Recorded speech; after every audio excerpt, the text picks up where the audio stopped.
نہار منہ پانی پینے کے متعلق بعض لوگ سوال کرتے ہیں، تو یہ جو حدیث پاک ہے نہار منہ پانی پینے کی ممانعت، امام ابو یوسف بن اسماعیل نبہانی رحمۃ اللہ علیہ اپنی کتاب انوار محمدیہ اس کے صفحہ نمبر 575 مطبوعہ مکتبہ نبویہ لاہور، اس پر طبرانی شریف کے حوالے سے حدیث شریف نقل فرماتے ہیں۔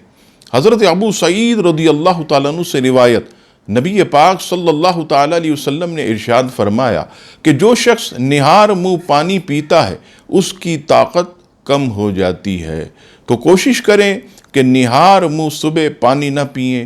ہاں اگر پانی کی حاجت ہو یا حلق جو ہے یہ خشک ہو جاتا ہو تو کوشش کریں کہ تھوڑا شہد چاٹ لیں یا ایک کھجور وغیرہ یہ کھا لیں، پھر اوپر جو ہے وہ پانی وغیرہ پی لیں۔ یہاں ایک بات یاد رکھیے گا کہ نہار منہ جو دوائیں استعمال ہوتی اس میں کوئی حرج نہیں، کیونکہ دوا یہ پہلے جاتی ہے پھر جو ہے اس کے بعد پانی داخل ہوتا۔ یہ صرف حکم یہ نہار منہ پانی پینے کا ہے، اور کئی لوگوں نے ہمیں یہ بتایا کہ ہم نے نہار منہ پانی پینا جب چھوڑا تو الحمدللہ ہماری طاقت و قوت میں اضافہ ہوا۔ تو کوشش کریں کہ نہار منہ پانی پینے سے جو ہے وہ بچیں۔ اللہ تبارک و تعالی ہم سب کو صحت اور طاقت دین کی خدمت کے لیے، اپنی عبادت کے لیے عطا فرمائے۔ آمین ثم آمین۔